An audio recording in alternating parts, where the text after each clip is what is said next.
Welcome back to another episode of the I Hate It Here podcast. Today we're talking about something that I feel like all of us experience, change. And change can be uncomfortable in your everyday life, but at work, it can be straight up disruptive and have a significant impact on things like employee well-being and retention, where your employees feel like a sense of fear and potentially a lack of control at work. And as we're talking about retention this entire quarter, I had to talk about change. Organizations that struggle with change oftentimes struggle with well-being. So what can your organization do to embrace that change through a lens of well-being? Well, today I brought you an expert on the topic to give you a ton of insight on how teams can embrace change and actually support employee well-being. Tiffany Lanier is a dynamic keynote speaker, facilitator, and expert in personal growth, change, and well-being. She works with organizations to help their teams move through disruptive seasons of change and reestablish clarity, focus, and resilience by creating intentional personal growth and well-being experiences.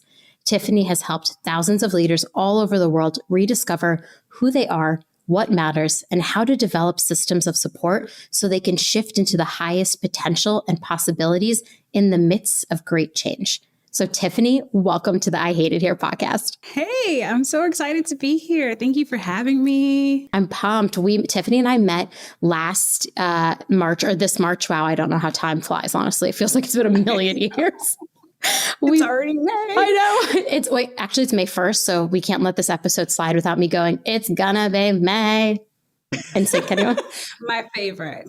One of my favorites. I mean, to be clear, not that everyone needs to know this, but I have a love-hate relationship with Justin Timberlake. I love his music. I just hate some of the personal choices he has made in the downfall of many females' careers. Yes. I think we all feel like that. I honestly thought I was going to marry, many of us did. I thought I was going to marry him. I really legit thought he was going to be my husband one day.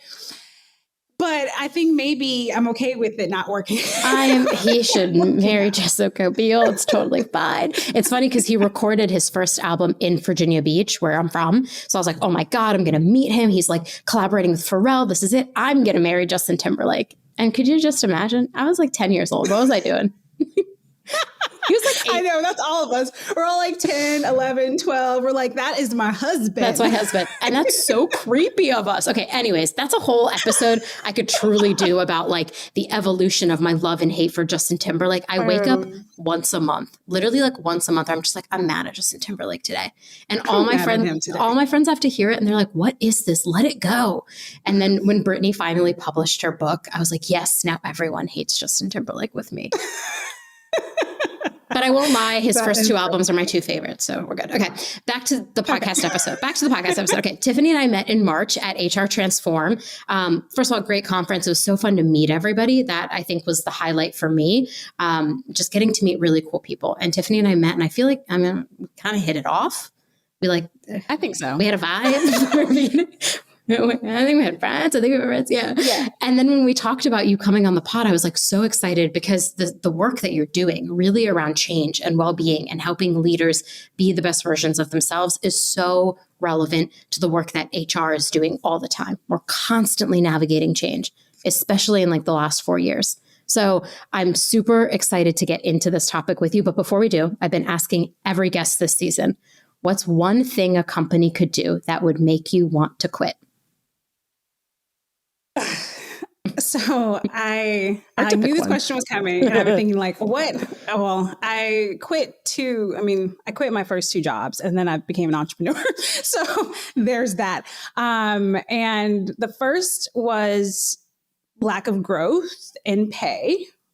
And the second was toxic work environment. So that, and I feel like you said that those are kind of those are pretty much why people quit most of the time. And both of them were like startup small businesses. And so like the lack of structure that was there. But like out of the 2, the toxic environment was the worst because it was like you never knew if you were walking into like a ticking time bomb situation. So every day it felt like you either were like walking on eggshells, like you didn't know, like, was he just going to like fire you that day?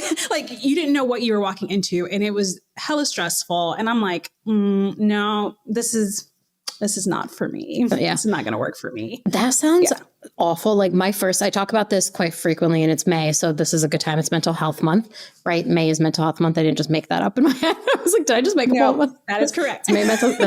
My first panic attack was triggered by a toxic work environment. And I remember calling my doctor and being like, I'm dying. I have a heart condition. Like, I can't breathe. And then like I have the shortness of breath, and then my chest is tight, and then I have to lay down. And my doctor was like, hey, you're having a panic attack. And I was like, I had no idea what that even meant at the time. I didn't even have the language to talk about how work was impacting me. And so like that toxic environment, I say this so often, like it is not worth your health and happiness. Life is too damn short to work for a company that you hate, that you wake up every day afraid. That's just like not healthy. Yeah.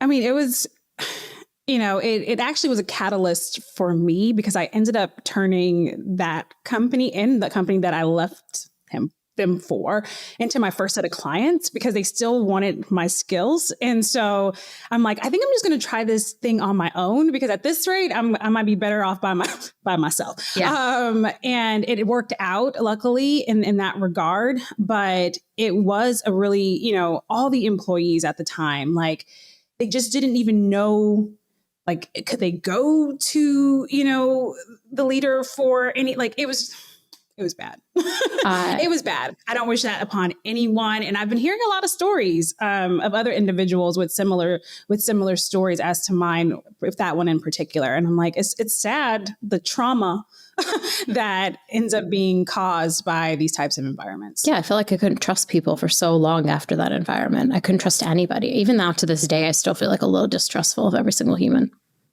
But I think that's just me. It might be all the Lifetime movies I watched growing up, honestly, but like it just impacts you. And so like that brings me to like what I want to talk to you about today, this big thing called change. So when the pandemic happened in 2020, we're in an epidemic now. I don't know. When the world literally stopped in 2020 and we all had to go home and sit at home and watch really scary newscasts, maybe Tiger King, if that was you, that was me. And we had to rethink, how do we work? I remember at the time I didn't even have a desk in my home. So I like sat with like a stack of books on the floor for the first few weeks until I got a desk. And so I'm just thinking like there's been so much change though over the last 4 years, from the pandemic to people going back to the office, to some people shifting and being fully remote, to all of this. And it does feel like that there's been this like underlining sense of resistance.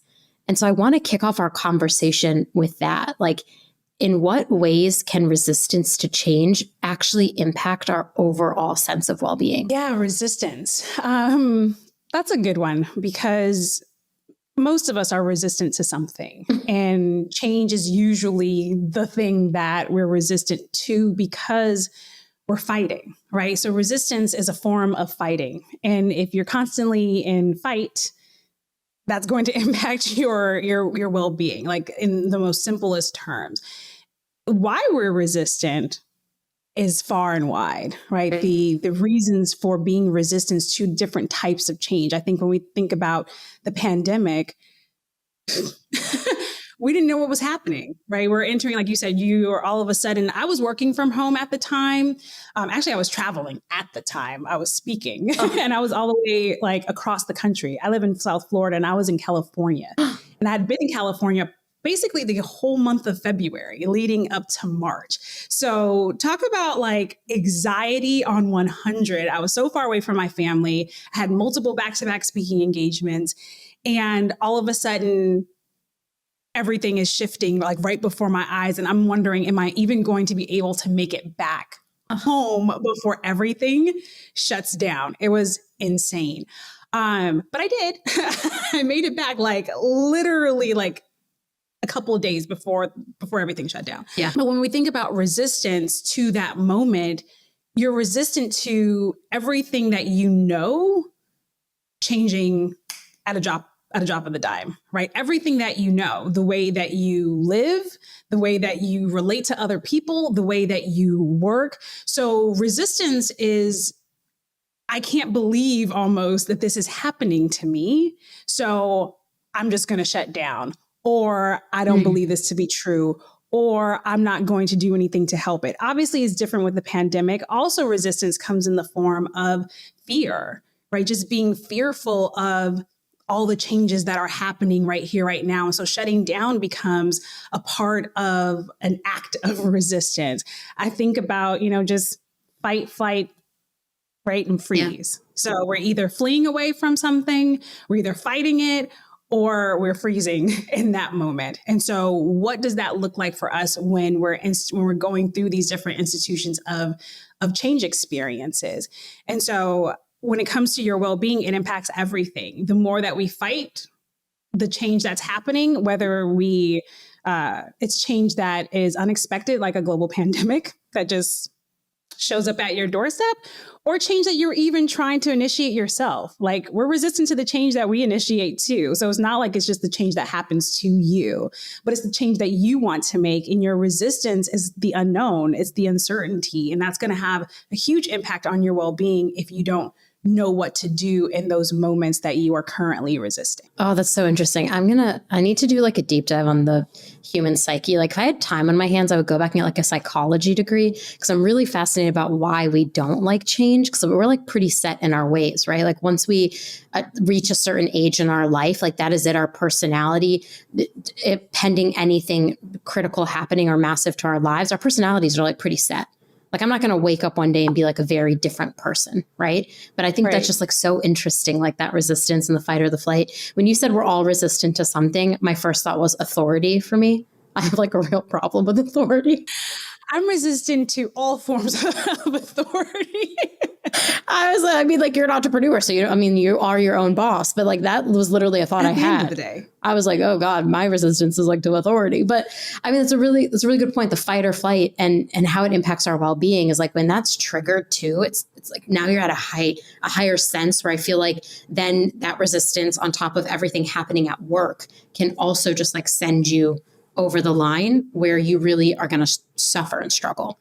And so I think about that too, because like organizations over the last 4 years have also radically changed from in-person to remote to hybrid to back to in-person to still remote. And thinking about just the last 2 years, watching the amount of layoffs that have happened and industries that have kind of had their reckoning to a certain extent. But how does massive organizational change impact employee well-being?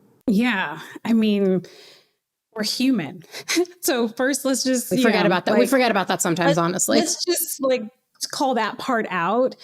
I think when we are going through organizational changes and companies are thinking about all the reasons why they need to implement these changes, you forget that there's humans on the other side of the change, right? People who are also dealing not only like with their real world things that are happening in their personal life, real world shit that's happening that we have no control over. And then on top of that, now you're trying to throw some change at them and work too. I was actually at this Changemakers dinner last night, and the facilitator there was sharing a framework around like neighborly, I don't think she called it neighborly love, but it was focused on how we community build and we're trying to be of service to others. And so I was thinking about that in this moment where we're talking about organizational change to employees and their impact on well-being. Yeah. But when we think about that, we have to think about, is this change happening to them, change happening for them, change happening with them, or change happening by them? And even through that lens, we can navigate differently about how that's going to impact their well-being. So if you have a series of things changing on an organizational level and it's happening to your employees, they're probably not going to take it 100% well, right? Like all of a sudden you're like, okay, all these things are happening. All these things are changing, adapt or die, like nobody is here for that. So it's going to cause them an immense amount of stress. Their routines and their rituals and the things that they do are now disrupted. They're also trying to, just as you are, as leaders are trying to implement said change and also trying to navigate whatever is being implemented, your people also are trying to experience, like, what does this mean for me? What does this mean for the actual work that I'm doing here? What is it going to mean in the future? Are there layoffs happening? I was with a client a few months ago, and they were going through a merger and acquisition. And there was a series of layoffs over 3 or 4 months. So like every month there was like another slew of layoffs. And so imagine what people are experiencing as they see people walking out the building, but nothing's being communicated. Am I next? Right. Yeah. Yeah. So how are they supposed to like, yes, I'm great. I'm doing fine. I'm well. I'm so well, not knowing the state of my job in the next month or two. So I think if we come back to the basics of the people on the other side of the change that you were trying to implement are human beings with lives and responsibilities and are giving of themselves to the job experience. They are partaking in this to create whatever it is you're working on in your given place. How are we treating them in the midst of this change? I really like that piece that you said about to them, with them, by them, from them. Was that the 4? Did I get that right? Yeah. So it's to them, for them, with them, or by them. I love thinking about change through that framework because change it's inevitable, right? Like organizations are going through it and things are always changing, but I do like that thinking through the lens of those 4 things because that can help you frame the change correctly as well, right? And I think the other piece of it that you were saying when we're talking about layoffs is a lot of employees, like I worked at a company that wasn't doing layoffs, but a lot of their peers, a lot of their competitors were, and the employees were starting to get really uneasy because they're like, wait a minute, we're in the same industry. Are we next? And so I think the other thing that we should all think about as HR leaders is there's change within your own organization. And then there's also change within our extended ecosystem and industry. Yeah. And so thinking about what's changing at other companies and are my employees thinking that's going to change here, it's just another lens to filter our comms and our impact through. Because I think we forget that. And I think I remember when the layoffs were really picking up, I had questions from employees every single day at the organization I was at. And I thought is that happening here? Is that happening? That's the first thing. And I mean, I want to take it macro for 1 second, because I think we can't talk about this without talking about the macro that the average American doesn't have enough money in savings to cover a catastrophic event. And the way that they even get money is through their job. And so if you are going to do anything that's going to put someone's livelihood and ability to live and provide for their family at risk, you have to be thoughtful about how it is communicated. I always come back to that. I don't want my employees to show up to work scared, because if they do, it's just such a mental drain on them and they can't even do great work then.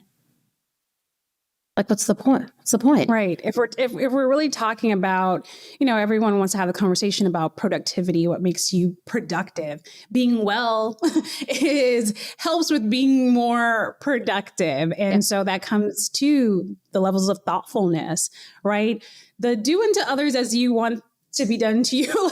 That thought seems to go out the window sometimes. You think about how you would feel, right? If you didn't know that you were about to lose your job, or you're not sure the direction of what's happening next with the company that you work for, if you weren't privy to maybe being in the rooms or the conversations that are happening, how would you feel on the other side? And so it is taking, that step back and putting yourself in the shoes of those that you are leading and saying, okay, if I didn't know that this was happening, how would I feel about it? And what would I want to be shared with me in order to, effectively move through this change? That's how I frame a lot of our comms, honestly. I'm like, what questions would I have? Because I'm a nosy, curious person. I'm a curious person. Curiosity is literally one of my 3 core values. So every time I write a comms, I'm like, do I leave? After I read this, do I have more questions or less questions? And I kind of filter through that. And I'm like, if the answer is more questions, I need to then clarify something, because I know they're going to ask. And I also think if you know your employees are going to ask and you make the choice, the cognizant choice of not including that information, you are just shooting yourself in the foot, downstream. Yeah, you're setting yourself up at the end of the day. I think about that all the time, because that's how effective communication for me is. Tell me everything that I need to know. Yeah. Because I'm going to come at you with all of the questions. I'm going to have a laundry list of things if you leave out information, and it's going to end up bothering you because now I have this long list of questions when you could have just been forthcoming and just tell me what it is that I need to know so that I can start wrapping my brain around this information. Yeah, I agree. Oh man, I could talk about this forever. Okay.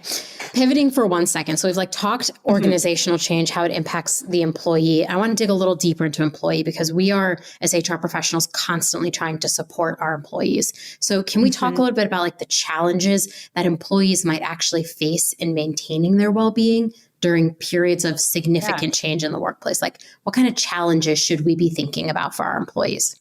I like to share, it's a little maybe more unorthodox, I feel like, when it comes to how we process change. And so one way that helps us process change is through the rituals and routines that we create for ourselves. And so ritual work, people get a little nervous about, like, what do you mean rituals? Like, is it spiritual ritual? Like, what are the rituals? Yeah. But rituals are anything that provides us with meaning, right? If we slow down enough to think through or process or be with any one thing, to me, that is the beginning of a powerful ritual. And so what usually is disrupted for everyday individuals when they're navigating change, whether that's in the workplace or in their everyday lives, is the disruption of what they know to be true and how they take care of themselves and the rituals that they create for themselves to add meaning to their lives. And so when we're thinking about the employees, what are some of the rituals and routines that they have set every single day that's a part of their work life? And how is that change impacting them?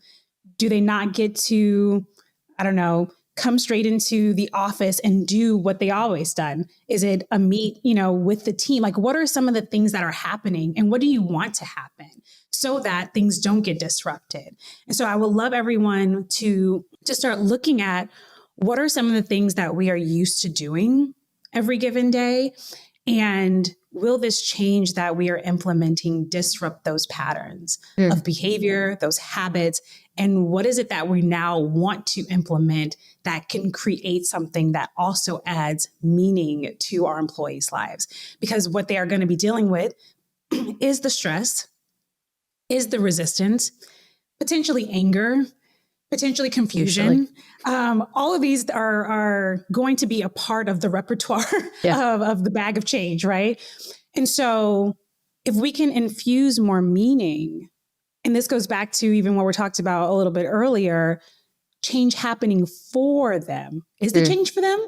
Is the change for the company? Is the change for them? Is the change for the customer experience? Like, what is the change for? And how do you get the team members, the employees, to be a part of seeing the change happening for them too? And then if we go that step further, how can we create with them? Where do they get to have an opportunity to show up and take ownership or take agency over the experience? Because we're looking for meaningful connection. We're looking for meaningful experiences that we get to have as we're shaping our work. So when I talk about these rituals, even having the dialogue with your team, like as this changes might be happening over a period of time, let's say a month, let's just go for a month.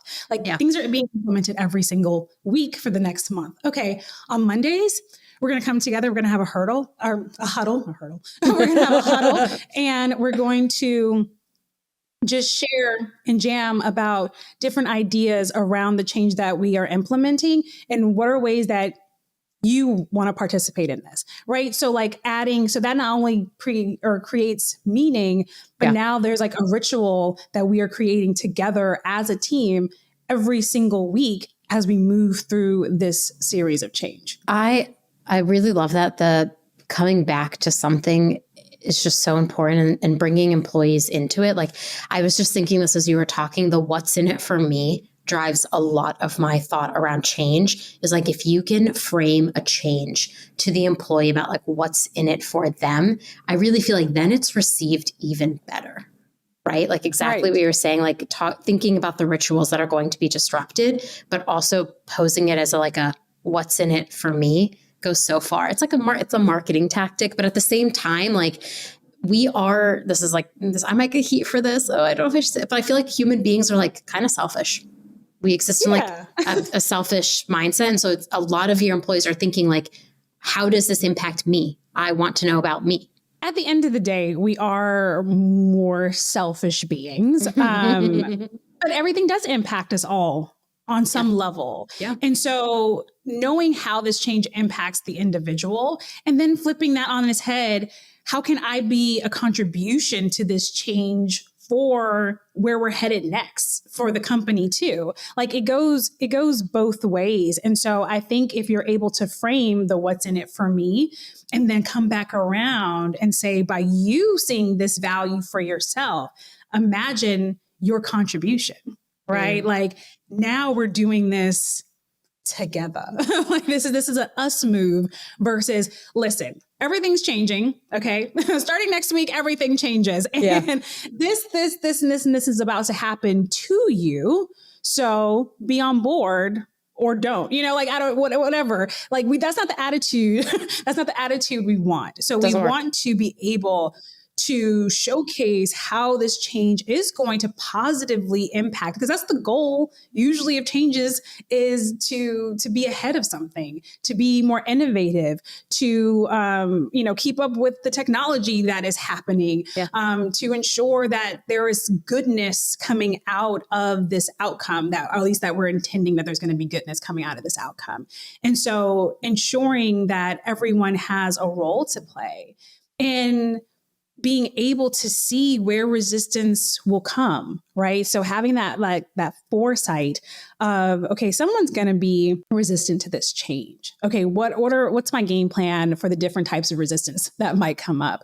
Someone's not going to want to deal with it at all, and they're just going to avoid all communications, and they're not going to be on board. Okay, so what are some of the strategies that I may be able to implement with those types of individuals? And then of course there's going to be the people who are down for change. There's people who like change. I'm here for it. I'm ready for it. Let's go. And then how do we get those people to rally the others, right? So it's really thinking through, and something I was thinking about before we started recording was a lot of the time we implement or we come up with our change strategy, and then we create these ridiculous timelines for them. And that ends up causing so much more stress because we created a timeline that's not savory for the experience to help people navigate the change. Instead, we're forcing change in a short period of time, and that's going to cause an increased amount of stress for everybody that's involved. And I feel like this happens in giant companies, and this happens to individual entrepreneurs who set, just timelines for themselves, and then they get really worked up about the timeline that you created. So how we create space for change, and I talk a lot about creating space for change, will also change the dynamic with how we create change through a lens of well-being. I was laughing the entire time she was talking to you all because I felt like she was just exposing me. You just read me for filth, honestly, because I make up the most insane timelines. And then I'm like, why did I do this to myself? So this year, something I tried was in January was I'm going to achieve this thing by June. I'm literally giving myself 6 months. We're going to talk about it all throughout the next 6 months because I know it's going to be a big change, and I am not down to try to implement this in 2 months and then have everyone be mad at me, because that's literally what happens when you don't create space for change. Everyone gets mad. Everyone feels away. And then people are like, wait a minute, it's changing. I didn't have a say in it. I don't like it. I'm not on board, even if it's actually something they want. That's the thing that drives me absolutely nutty about employees is everyone has an opinion on how people ops and HR work is done. It's just inevitable because they're experiencing it.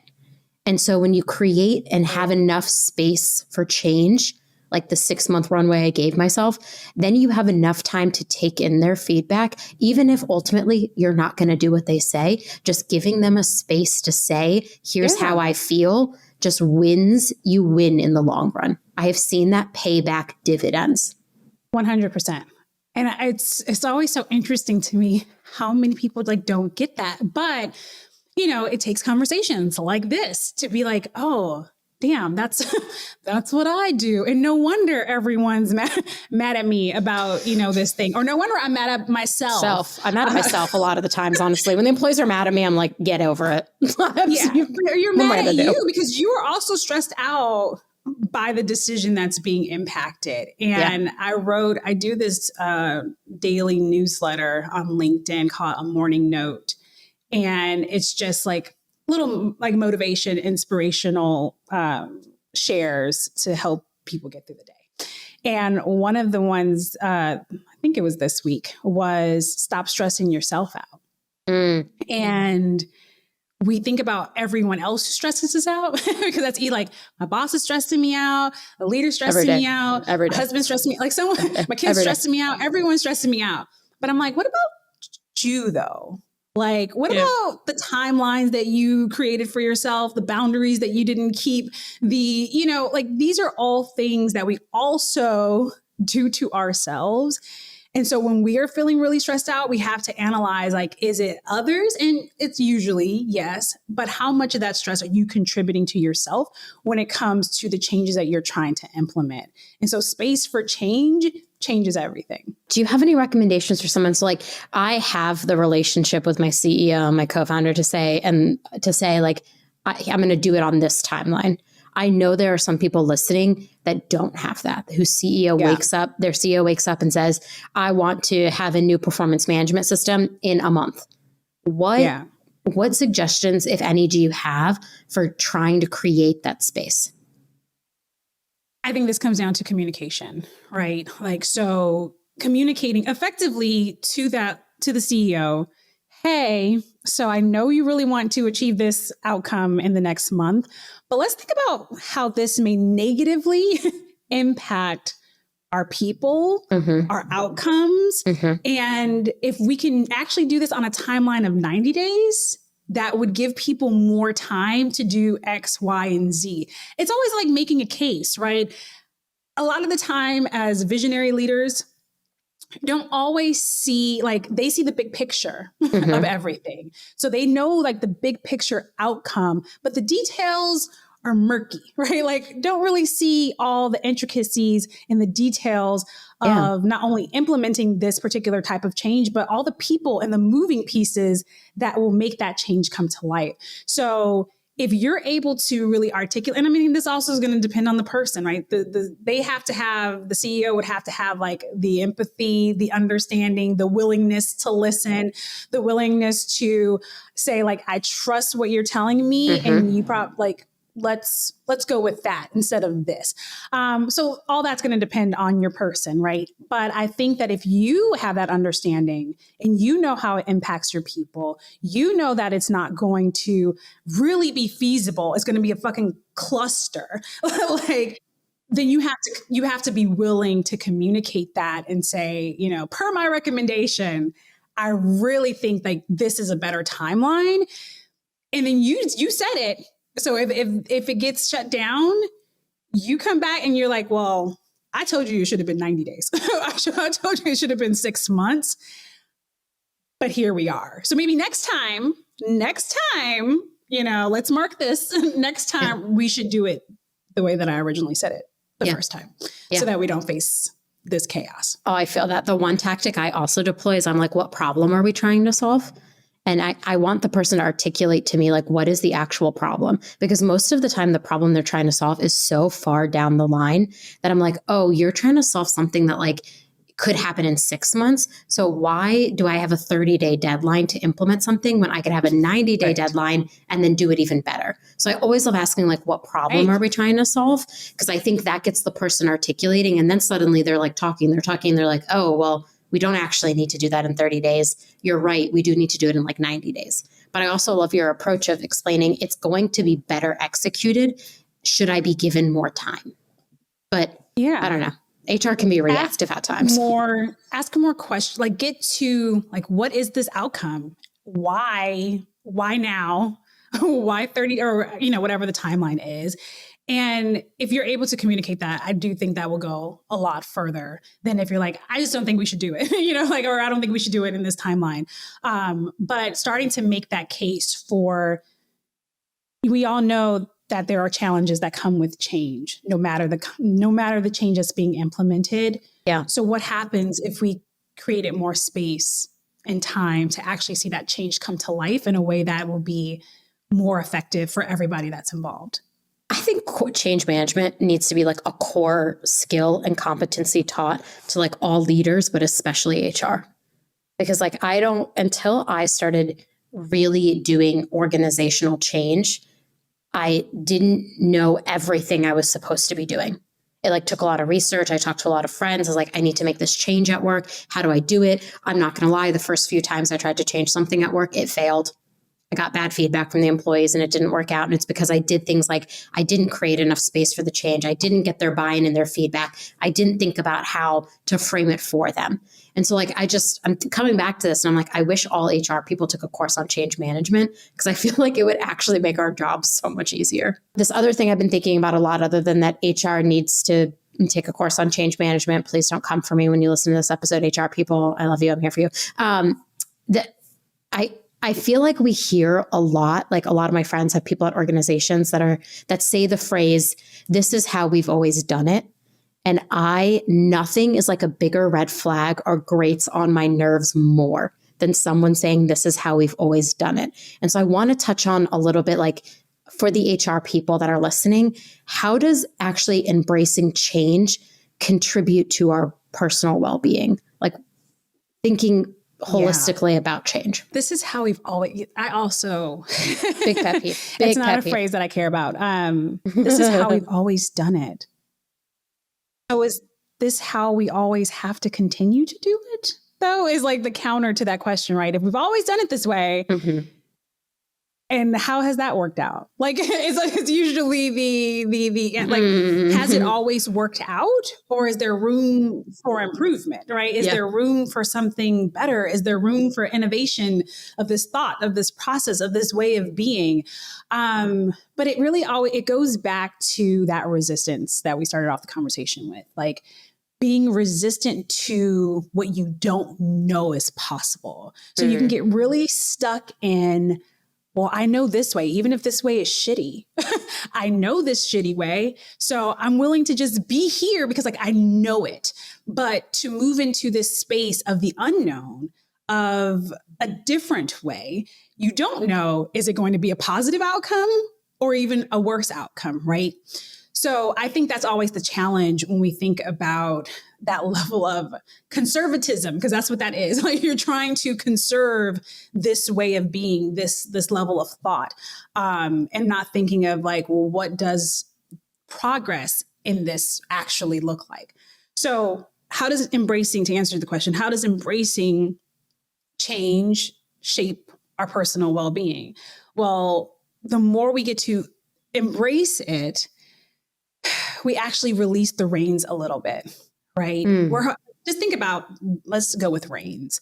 Think about you holding on tight to, it's always been this way. So we're holding and we're like, I'm just here with it's always been this way. If you can't see me, I'm holding on to pretend reins and like with my fist so tight, okay? And you are clenching and it's painful how tight you have to hold on to the reins sometimes. And so embracing change looks like you actually loosening up those fists, loosening up a little bit, trusting, right? If we're like the reins of a horse, trusting that the horse can also guide the pathway and you don't have to have full control because you've given instruction, right? We're keep with that analogy. So embracing doesn't mean that the change becomes easy. It doesn't mean that it's going to be perfect. It doesn't mean that you are going to love every single second of it. It means that you're willing to accept that there's a different outcome and be open to an even better one. And allowing yourself to just say, hey, but what if there is something here that I'm not quite seeing, that I'm not looking at? And if I give myself some space, right, creating some space to actually see a different outcome, maybe something can be better. And what can that better look like? So we're asking more questions in that season of learning to embrace. It's not about knowing the answer. It's about allowing yourself to have the questions. I talk a lot about discovery in the process of change, allowing ourselves to be in that place of utter discovery, like acknowledging the reality of what is. I'm scared in this moment. I don't know if I'm about to make a really messed up decision that could impact everything for the worse. And I don't really know what I'm doing at this exact time. That is the reality. That is where the fear comes up. That is where the resistance comes up. That is where the denial comes up. That is where the avoidance comes up. All of that and acknowledging your reality. But what if we can get a little bit more curious about the possibilities? And when we can release those reins and step into, I know you spoke a little bit earlier about like being curious, like as a value system. Now we can think a little bit outside the box. We can be a little bit more creative in our positioning. And in that discovery bucket also comes back to ritual, like rooting in ritual in order to calm us down, right? Finding something that delivers meaning while we are making a new decision to embrace this change. For me personally, writing, meditating, breath work, being in community is our rituals that allow for me to come back to self when I feel like I'm spiraling. So from a work perspective, what does that look like? That's why I mentioned earlier, like, you know, group huddles. Like if that's something that allows people's juices to flow and to think and to brainstorm and to be creative, what are ways that we are looking to connect here and come back to that place of meaning?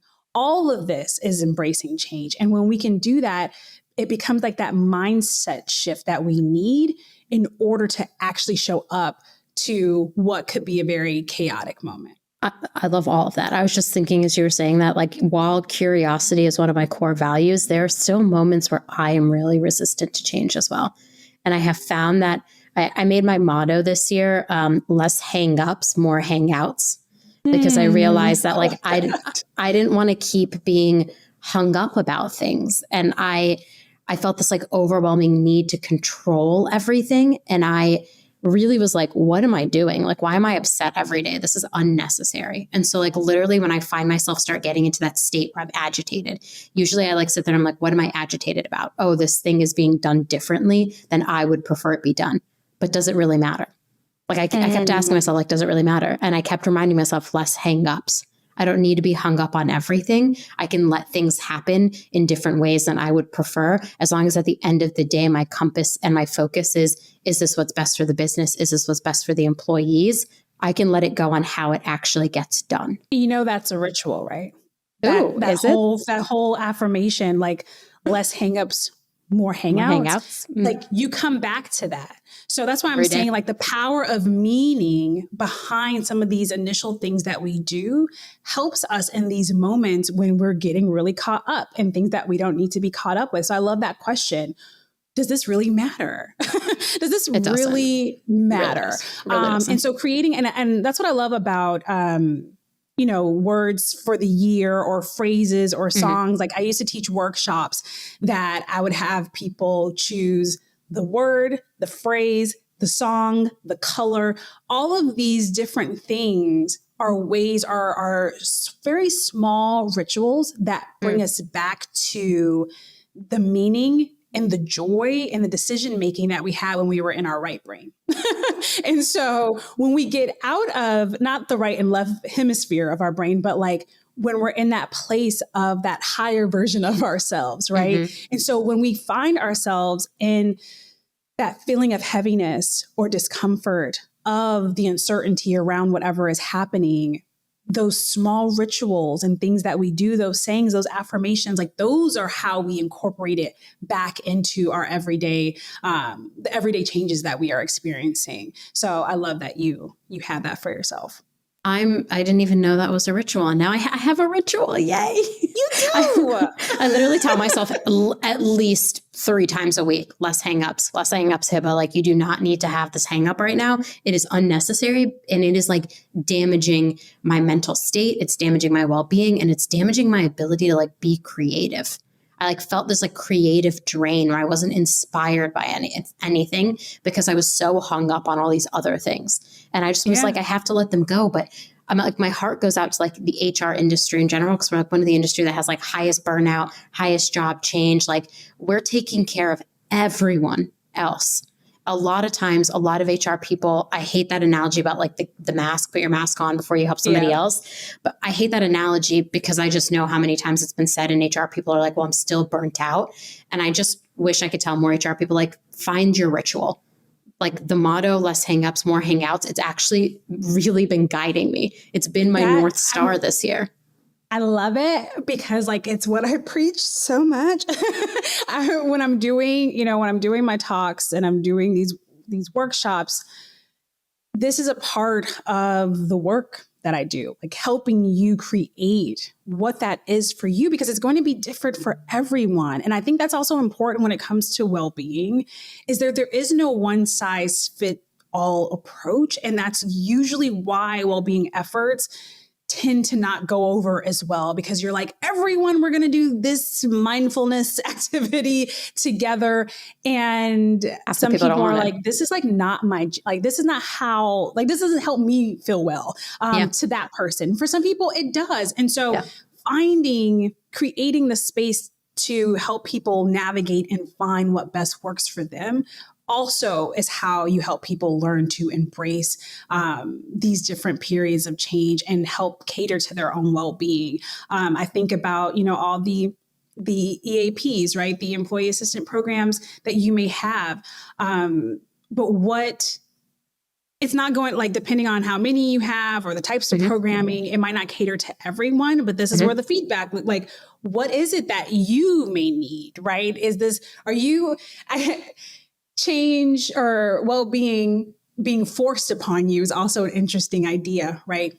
We have all the things. We have exactly what you need. I'm going to do this change to you. Like, we have this well-being tools to you. So use them.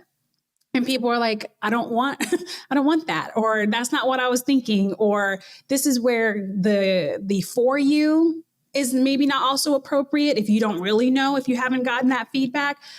But the done with you, right? What are some programmings? What are some things that are needed to support different types of personalities, different types of needs? Some people want therapy and counseling. Some people want group sessions. Some people need the alone time. Like, do they work better on, membership style programs? I think the there's so much digital clutter too. Now I feel like I've gone on a tangent of talking about like well-being programming, but there's a lot of digital stuff that people are like, here's a new app for you to download and be a part of. When more than ever, what I'm seeing, and something that I'm personally working on and working with organizations, is we do have to create space to bring people back together, even if it's on a virtual setting, but like that live component of getting people to connect to one another because they're so isolated. And when I talk about change, I also talk about the importance of community care, not just the self-care, but the community care, and how they go hand in hand. Because when we're navigating great seasons of change, we need support from other people, because we're all people. Yeah. We all need, even if it's just a little bit of social time. I think I read a statistic that was like introverts can be like 75% alone, at most times, but they still need 25% of like social interaction to like be well and feel good and feel healthy. So it's really understanding how different folks process change and what we can do to create space to help people navigate through the experiences that you're creating. What a brilliant way to end the episode. Honestly, I have nothing else to add. For the first time in my life, I'm just going to shut the fuck up. So, Tiffany, I had such a blast talking about this today. I think it's like such a topic that HR people need to be thinking about. Change happens every day. How do we navigate that and actually support our employees as they are going through it? And you gave so many good nuggets, and I hope everyone has like a million things to take away from today's episode. If they want to get in touch with you, how can they reach you? You can go to my website, livewithtiffany.com. You can find me on LinkedIn, Tiffany Lanier. And find me in those places. I'm there. Okay, wait, one last fun Easter egg fun fact. Tell them the title of your children's novel, your children's book. Oh, I have a children's book called I Can't Wait to Vote. It's a good year for that. It's a good year for that. It's a good year for that. And so if you want your little people to start being more civically engaged and know what's going on in the world, yeah, you can check that out too at ican'twaittovote.co because we're going through a lot of changes on a societal level. And we also need to know how to move through that as well. And talk to our little people about it too. And talk to our little people about it. Of course. Okay, well, thank you so much for joining me today, Tiffany. This was amazing. I had such a blast.